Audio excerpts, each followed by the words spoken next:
Professor Yunus সাহেব, আপনাদের কার্যক্রমকে আরো স্পিড আপ করতে হবে, সংস্কারকে আরো দ্রুত করতে হবে, বিচার আরো দ্রুত করতে হবে, আপনার উপদেষ্টাদের পারফরম্যান্সকে আরো ট্রান্সপারেন্ট করতে হবে। সুন্দরভাবে সংস্কার না করে আপনি কিছুদিন দেশ চালাইলেন, এখন কার হাতে দেশ দিয়ে যাবেন? এখনো বিভিন্ন সেন্সিটিভ জায়গা থেকে, বিভিন্ন জায়গা থেকে আমরা যে তৎপরতা দেখছি, যে বক্তব্য দেখছি, এবং এই জাতিকে ঘিরে আবার আমরা অশনি সংকেত দেখছি, কালো মেঘের তাবা দেখছি। আমরা বলতে চাই, কোন ষড়যন্ত্র করে অতীতেও আপনারা পার পাননি। আমরা চিহ্নিত করে রাখছি কোথায় থেকে কারা আওয়ামী ভাষায় কথা বলছেন, ফ্যাসিবাদের ভাষায় কথা বলছেন। এইসব ইন্ডিয়ান ভাষা, আওয়ামী ভাষা যারা ব্যবহার করবেন, জনগণ তাদেরকে চিহ্নিত করে রাখছে। আপনাদের পরিণতিও আওয়ামী লীগের পরিণতির মতো হবে। এই দেশকে আপনারা কোনোভাবে ক্ষতি করতে পারবেন না। প্রফেসর ইউনূস সাহেব, রাজনৈতিক দলের সাথে আপনাদের আরো যোগাযোগ বাড়াতে হবে, কানেকশন বাড়াতে হবে।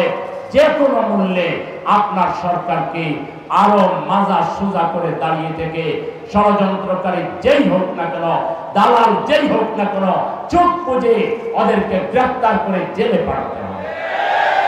কোন দালাল যাতে বাইরে ঘোরাফেরা করতে না পারে, আপনাকে আরো মাজা সোজা করে দাঁড়াতে হবে। এদেশের জনগণ আপনার সাথে আছে। জনগণ প্রয়োজন হলে রাস্তায় নেমে সেটি প্রমাণ দিবে জনগণ যে আপনার সাথে আছে। এদেশের 18 কোটি মানুষের 92% মানুষ আল্লাহতে বিশ্বাস করে। মানুষের ঈমান মজবুত আছে। আমরা যদি আবার রাস্তায় বেরিয়ে পড়ি, একটা দালালও কোন জায়গায় লুকিয়ে রেহাই পাবেন না। যত বড় ক্ষমতার মালিক হন না কেন, যত বড় গুরুত্বপূর্ণ জায়গায় থাকেন না কেন, দালালি করলে 18 কোটি মানুষ আপনাদেরকে রেহাই দিবে না।